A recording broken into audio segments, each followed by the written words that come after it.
appeared in UPSC examination and encountered this problem or still preparing to be part of this examination and facing this challenge of how to handle the big syllabus that is there in front of us, what exactly are the sources, what should be the strategy of our approach towards maximizing our efforts in restricted time with higher efficiency, what should be my sources of preparation, how to tackle the questions which seems to be coming out of syllabus but which is exactly not, how to integrate the static or conventional part of syllabus with the contemporary aspects that is updated precisely every day and it comes up from our newspaper. All these challenges are being faced by students time and again, and we take the understanding of these approaches very subjectively. I mean, the way I will handle it is very different from how you will handle it. But ultimately, there is something which is called the foundation, the base, that cannot be altered. You need to take that foundation to your study. And as I expertise in geography and I deal up with the GS geography part, I'm here to discuss some very important planning strategy with GS paper 1, that is for main examination, and how it overlaps with your prelim syllabus as well. General Studies Geography basically overlaps with our General Studies paper 1 and paper 3. I'm right here to take note of the syllabus of General Studies paper 1, which reads history, geography of world and society, and geographical syllabus can easily be divided into the 3 parts which I can see here, and we'll be analyzing it. Before I proceed further, let me take this point very clear that from main you go to prelims. Why in prelim syllabus, General Studies paper 1, you have got only single line that reads physical geography of world and India. And there is no in-depth factor that is there, because you have in your General Studies main paper 1 that in-depth syllabus described, and that is how you take up your approach of study from subjective to objective. So from main it is prelims that is being done, and overthrow, completely shed that myth that only by solving MCQs you will be in the position of solving out prelims examination. You have to have a thorough knowledge of the content matter, then only the MCQs helps. Otherwise just keep on doing MCQs 6 months of the year and ultimate result is not favorable for us. So the syllabus, if I see, because we are taking that division to understand the things, I have got significant overlap with General Studies 3 also, which we take up as we proceed further with our study. Right now we are focusing on this. So the syllabus that I see for General Studies includes, I have numbered it slightly differently because this is how you should take up into account. So I have got first, that is physical geography, and this physical geography is what you take as the constituent that overlaps with your prelims syllabus. Physical geography, world and India. This is what is written in your General Studies prelims. So salient features of world physical geography, and when I take up salient feature of world's physical geography, India by default will be constituent of it. Ultimately India is in world. The second constituent that I have marked up of the syllabus, I have labeled it here, is the important geophysical phenomena. Because if you try to see the overlap, and that overlap is very important for us to understand, and this is what is significant edge for us to apply. I'm coming to the details, because if I take the constituents here as earthquake or tsunami or volcanic activity, cyclone, and then etc. is written, you need to justify that I'm actually implying physical geography to this block number 2 of our syllabus. How exactly it goes, I'm just explaining that. And then geographical features and their location. Now this is important thing. Geographical features are salient features of world's physical geography and their locational changes in critical geographical feature. This is important changeover that you have to apply. So how do we integrate the thing? I'm keeping at the topic number 3. So fundamentally it goes as my syllabus of General Studies paper 1 geography is divided into 3 parts. It is physical geography and the geophysical factors with the changes, and the economic geography segment that incorporate human geographical element also. Let us try to deal up that with the details. So if you try to apply study of physical geography, when you study physical geography and you study it in the global perspective, so let me write physical geography where you are trying to learn global and of course with Indian context, and this is where you derive out from your overlap with the prelim syllabus. So in physical geography, what exactly we are supposed to learn?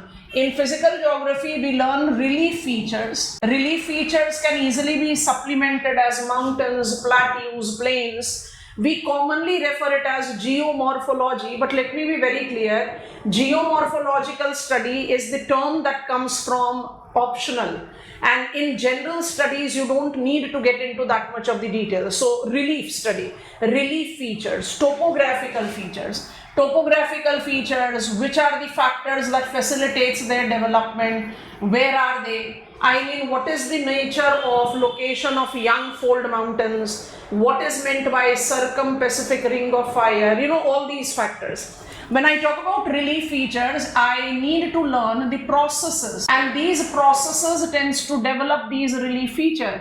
And when I talk about these processes, which is fundamentally categorized into endogenic and exogenic processes, I get the lead to my study of part 3 of our syllabus, endogenetic and exogenetic. Basically what we are trying to apply is, here I learn mountains, mountain building, here I learn volcanism, here I learn earthquake, and when I talk about exogenetic, I take into reference the effectivity which you read in GC Leong or your NCRT. You are talking about river action, glacier action, wind action.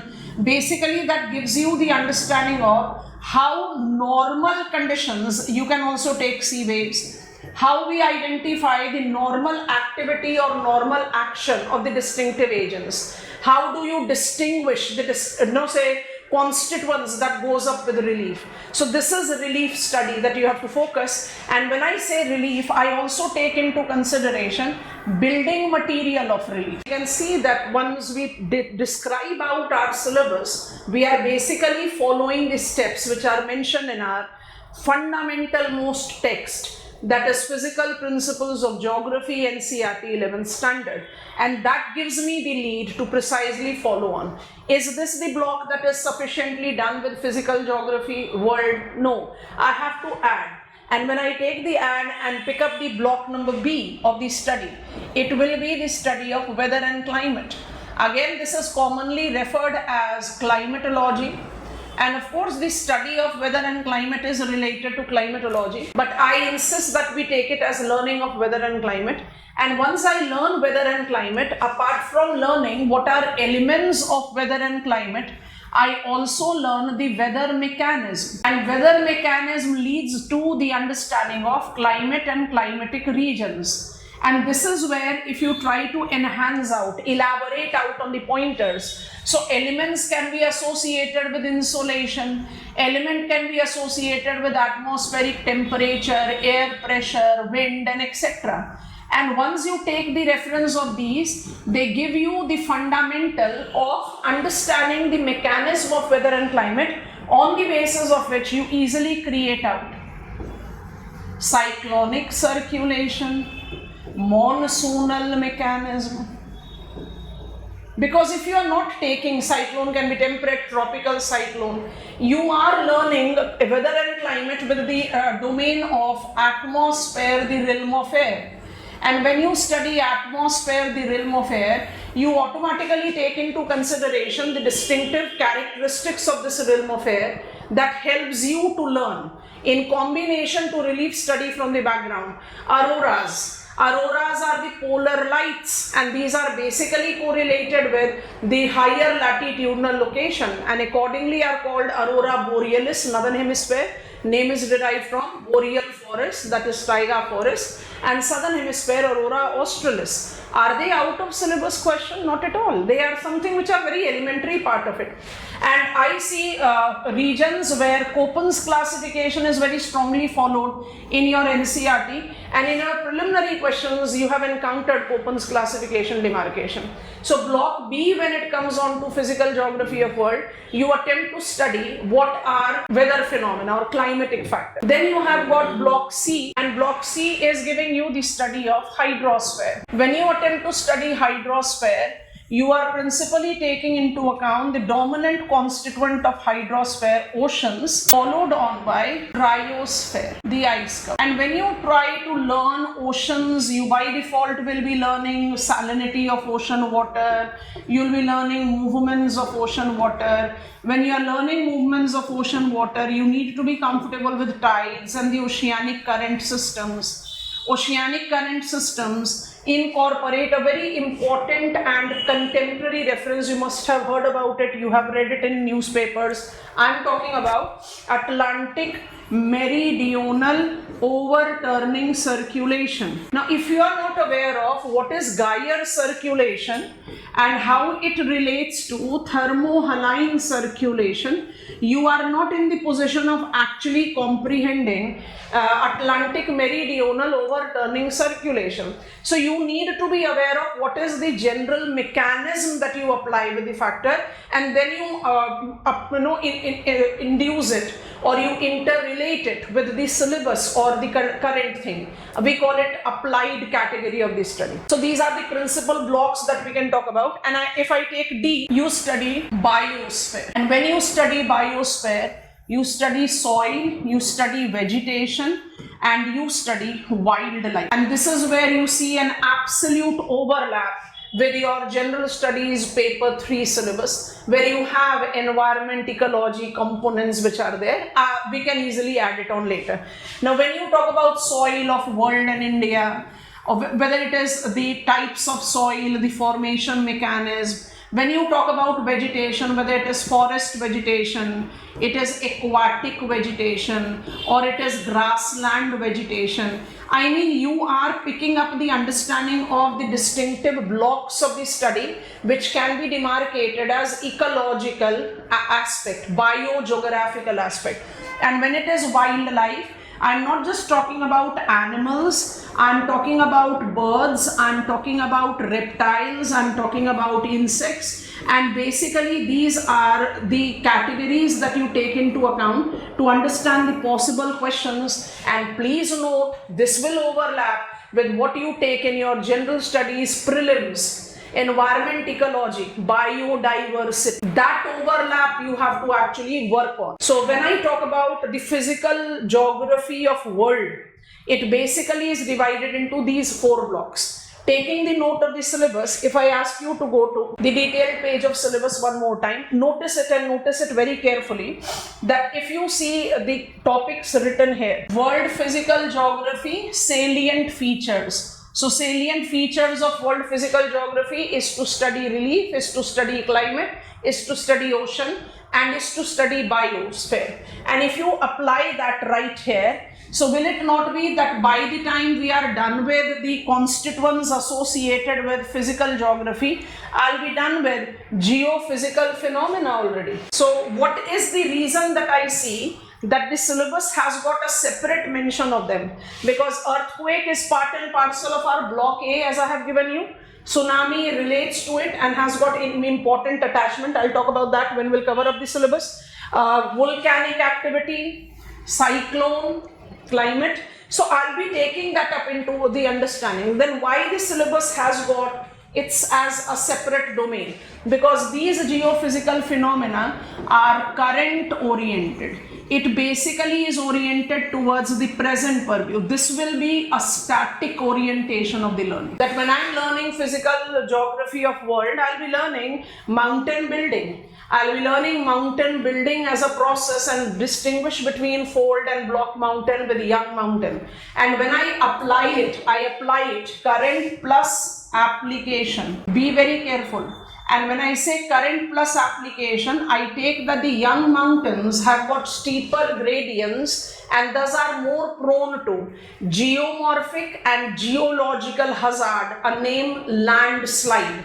And this is where we take up the implication of hazard, again overlapping with your general studies paper 3, where you have to talk about how it is becoming more magnified because of the changes. So I want to highlight the factor here, changes in the critical geographical features, whether it is water bodies, hydrosphere, ice caps, cryosphere, vegetation and wildlife, and effect. So current application and human induced challenges. So you have to basically interrelate them. And I always say any individual who is aware of normal will be in the position of handling abnormal. If I'm not aware of the fact that Western disturbances will be experienced in India in month of January, that too in northwestern part of the country, that will include union territories of Ladakh, Jammu and Kashmir, states of Himachal Pradesh, Uttarakhand, Punjab, Haryana, Western Uttar Pradesh, neighboring Rajasthan, Madhya Pradesh and northern Gujarat. How will I justify that the things are becoming abnormal if I'm experiencing Western disturbances by late February, and that too in the states like Maharashtra and Andhra Pradesh, leading to hailstorm? This is basically the climatic hazard induced by changes that man has done to the modified natural setup.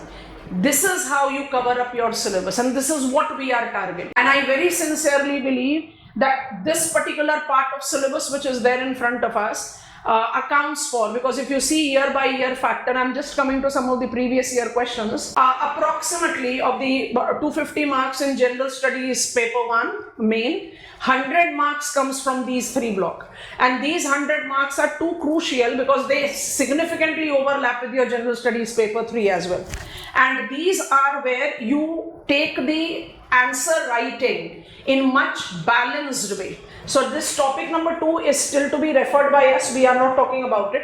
I want to talk about some questions that have been encountered, and these questions are important for us to take into account. So I'll come back to the syllabus page again. This is 2024 main examination, and I think if I just begin with that, you can notice clearly 8 questions normally is there.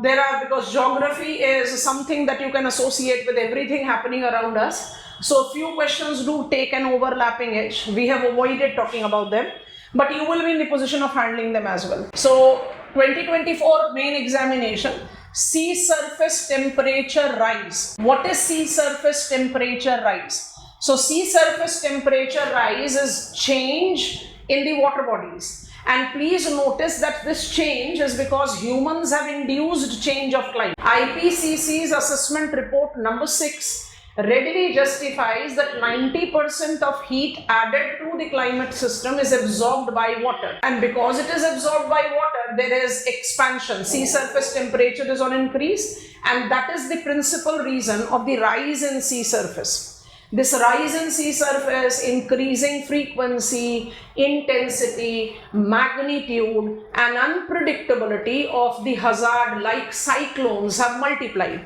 Reading the question further, how does it affect the formation of tropical cyclone? So note that tropical cyclone is the static part. Tropical cyclone is static part of climate. So you learn it with climate, weather and climate. Once you are comfortable with that, cyclones are associated with certain water bodies of the map of world, and they are very typically generating in the season called autumn. You understand the sea surface temperature increase is manipulating everything about tropical cyclone.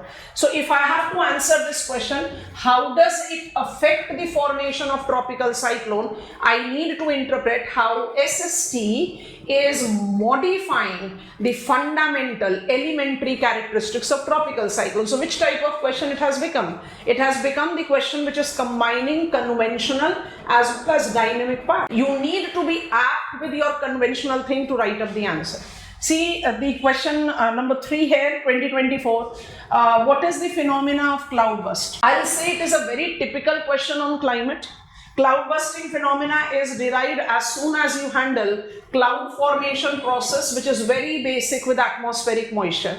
But if I read and under this phenomena of cloud burst explained, I can continue to be static in major part of my answer. Only thing that I can take up is that the absolute instability is by default magnified by the modification in the climatic elements. So I can add certain implication while explaining, quoting recent examples of the cloud burst, leading to flash flood waters, and that has generated something that is manipulative, not only natural. So this is my comprehension, and this is how I make my answer better than my competitor.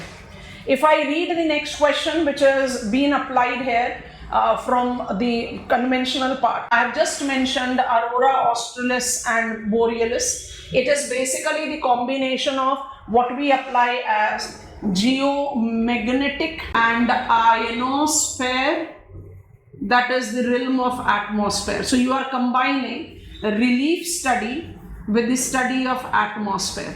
It's a static part. How it is triggering, I need to take up the magnetic field of planet Earth.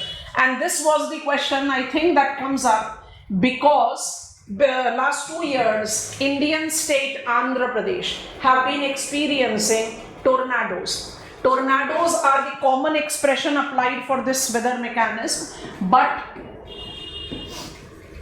it is prominently experienced, naturally experienced in Gulf of Mexico, United States of America. In USA, this mechanism is called twister. 15 to 20 minutes of life cycle, such unstable system that it fails to restrict its position and keeps on twisting. So twister is nothing but tornadoes, and tornadoes are derived by default as you learn the fundamentals of physical geography. So you have to take that the nature of the questions are both direct and overlapping. If I just proceed further,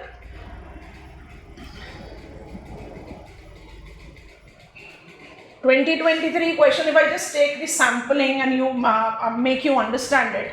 The question that has been asked is why the southwest monsoon are called Purvayas easterly in Bhojpur region, and how has its directional seasonal wind system influenced the cultural ethos of the region. Now carefully notice, southwest monsoon is a typical climate question. Purvayas have been taken up with the local dialect that has been identified here, and cultural ethos is basically where you are required to talk about how this particular mechanism, which is actually the regulator of the culture is all encompassing term. Culture is that regulates my way of living. So it can include everything from my food, from my language, from my religion, from my clothing, culture, everything. So you have to imply your knowledge of the cultural domain of India with southwest monsoon for this particular region, the Bhojpur region, that is in Bihar plains. So such type of questions are applied question, but is it only associated with application? No, it has got something that is static part to it. How we can handle such type of questions? We can handle such type of questions because we are comfortable with static part and overlapping it with the current examples or anything that can be two topics intermixed. I have combined that analysis of the previous year questions, so we can take that into account. Now coming back to the syllabus, incorporate this distribution. I call it human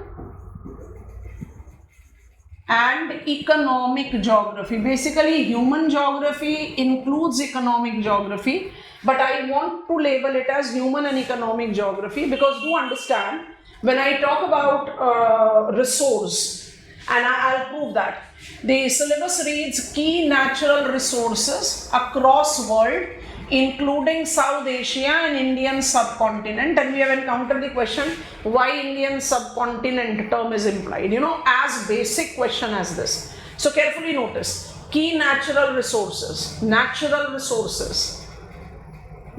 resources are mineral, are energy, are water resources, are vegetative resources, are wildlife resources, are soil resources, are human resource also.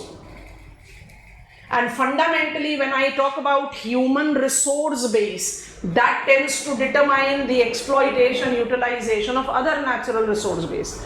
So I need to comprehend it out, and that is what I get from my question paper. I'll just scroll up there.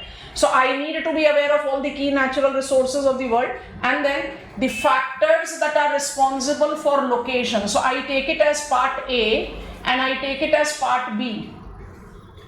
of the primary, secondary, tertiary sector industries in various parts of the world, including India. Because if you try to see the distribution of resources, think about it. Why it is so that the big towns always attract people? It is immigration location. Because I find urban areas to be more engaged in value addition tasks. Cities are more known for manufacturing, service sector, secondary and tertiary sector. They are more high paying jobs, and that is the reason urban areas are always attractive. Rural is not. Rural areas goes with which type of activity? Agriculture. And that is where you get your overlap with your general studies paper 3, where you have very clearly defined, and those overlap you have to actually work on. So when I talk about this, say factors, distribution of resources and locational characteristics, you have to apply it with your study plan. So let us take it like this. Talk about the human and economic geography. Let me just write human bracket economic. What is the important thing that you have to take into account? That it is physical geography that gives me the lead. Physical geography gives me the lead to the distribution, and this is what I see in my question paper also. Distribution of what? You have not learned geography, fine, but can you make sense with the factor that when I talk about distribution of human resource versus mineral resource, I'm just taking one sample. Human resource distribution, dense clustered location by default will be at favorable zone. Favorable zone will be determined by physical factors. I should be plain, I should be fertile soil, I should be favorable climate.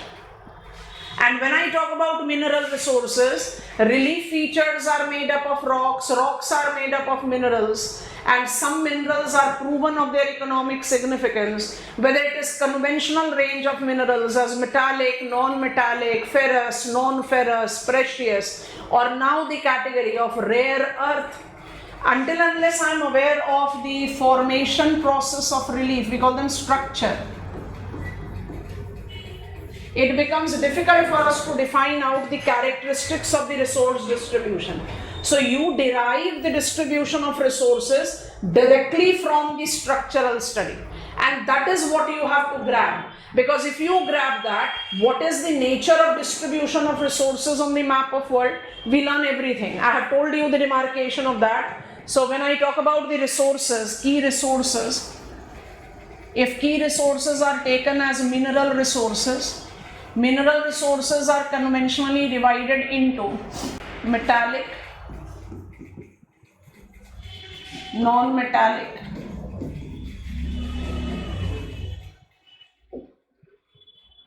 and now because we are having this category, so we are taking this as an important domain for us, critical minerals, and thereby you have got the subcategories as ferrous, non-ferrous, precious.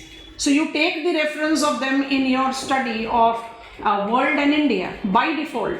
And not just this, resources includes energy resources. And when I take energy resources, I don't just take the conventional energy resources which incorporate coal distribution, brown coal distribution, crude oil. I also take the non-conventional resources where we can take into reference the important domain of solar energy, wind energy, tidal energy resources. And mind it, when you talk about these resources, NCERT, Ruhr Valley is in Germany, and we read in NCERT, Chota Nagpur Plateau is considered to be the Ruhr Valley of India. Why that is the case? Or why TVA, Tennessee Valley Authority of United States of America, the first multi-purpose river valley project, was repeated in India as Damodar Valley Corporation. Because what is there in TVA is right there in Damodar Valley. What I am trying to say? Because I have got availability of iron ore, manganese, limestone, dolomite, coal, I am the hub of metalliferous minerals. So mining will be regulated by the availability of resources, and processing will also be regulated by that. So some point you find that overlap which you cannot avoid.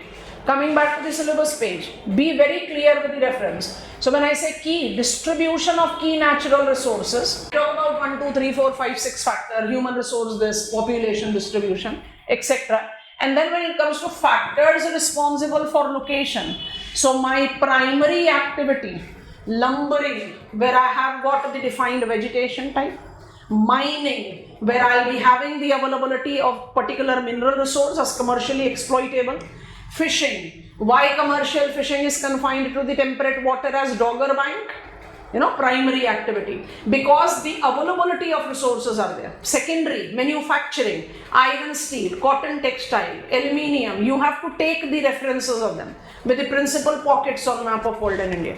And when it comes on to tertiary sector, you basically are strongly oriented towards high category urban centers, and that is where you see the nature of the asked questions. So let me make some of the questions coming up in front of us. 2024, if I take into account, second question in our charted out previous year question is giving me some glimpse that is there. So it is related to your, why do the large cities tends to attract more migrants than smaller town? Discuss it in light of developing countries. So why more migrants? Because it is more attractive. Why it is more attractive? Because it is perceived to be having higher job opportunity as higher paying. It is human resource based question, and it is hardcore geographical question. Next question, what is the concept of demographic winters? It is aged population. You need to understand that worldwide life expectancy is on increase. And because life expectancy on increase, it is aged population that are increasing of their share of total population. It is called geriatrics. And this is something that we are facing as a depleting workforce and increasing dependable population. Is it out of syllabus? Is world moving towards such situation? Elaborate. Yes, and you have to elaborate it.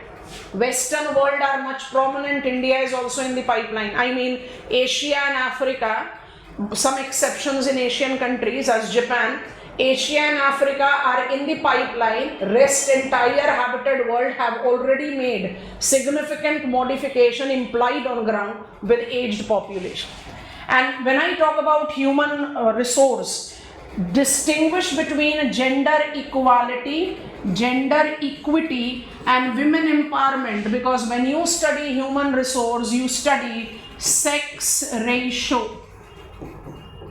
And sex ratio is one of the most commonly followed parameter to judge absence of gender inequality. It's a fact worldwide.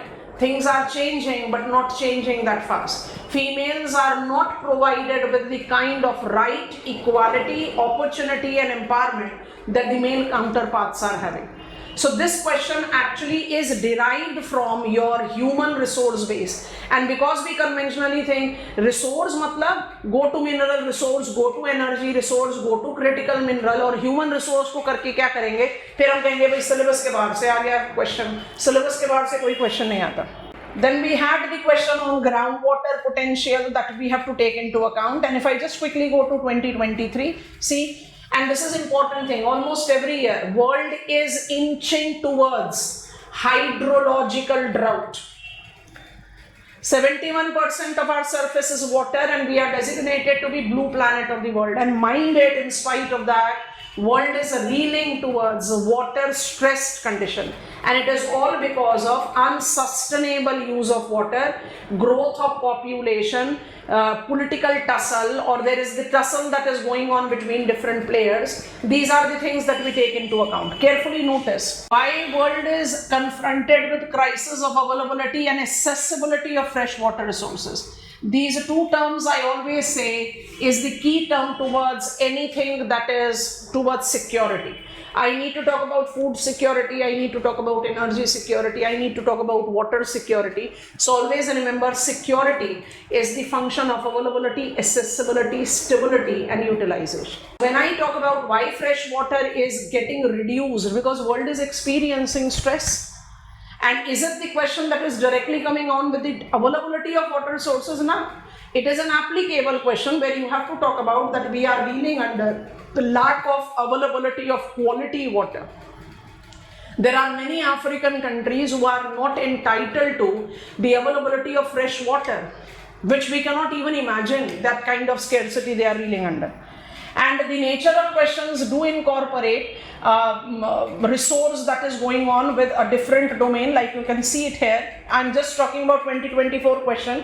Notice this is the sequence that we are picking up into account. So 2023 now we are on to identify and discuss the factors responsible for diversity of natural vegetation and assess the significance of wildlife sanctuaries in rainforest regions of India. पूरा का पूरा overlap है general studies paper 3 से, जहां ecology, environment, wild life refuge, national parks के बारे में पढ़ते हैं. आप कहोगे this is actually the question that is going on with vegetation resource. अच्छा, इसी के बाद देखो, why did human development fail to keep pace with economic development in India? Typical question on growth versus development. And when you try to take human development, आप बोलोगे question तो out of syllabus आ गया. बिल्कुल भी नहीं आएगा. जब आप पॉपुलेशन रिसोर्स या ह्यूमन रिसोर्स के बारे में पढ़ेंगे तो ह्यूमन डेवलपमेंट का तो डोमेन आना ही चाहिए. And today can you complete your study preparation about development without having knowledge of sustainable development goals? No. And please note this question also. From being the net food importer of 1960s, India has emerged as net food exporter to world. Provide reason. Green revolution and agricultural development in India. Is it oriented towards Indian agroclimatic conditions? Yes. So you can count it as a natural resource, and it has to do with agricultural technological innovation. So it is implicable part. I hope I'm making sense. So you need to understand this very clearly, that things don't go on the ad hoc front, that you cannot be selective. You need to be comfortable with what is there in your syllabus and chart it out. This PDF I have attached up with this particular video, so you can easily download it. We are beginning with our general studies classes coming 23rd. All those who are enrolled in, by default, take the note of this. This is how we'll be proceeding. We interrelate General Studies Paper 1, General Studies Paper 3 of main, and also General Studies Paper 1 prelims with the 3 topics: Physical Geography, World and India, Environment, Ecology, Biodiversity, Climate Change, and Social Economic Development. Because take my word, as you prepare for Geography General Studies with GS Paper 1 and Paper 3, your 3 topics of General Studies Paper 1 by default are prepared. So always remember, subjective to objective, it cannot be objective to subjective. Ad hoc orientation is not at all advisable.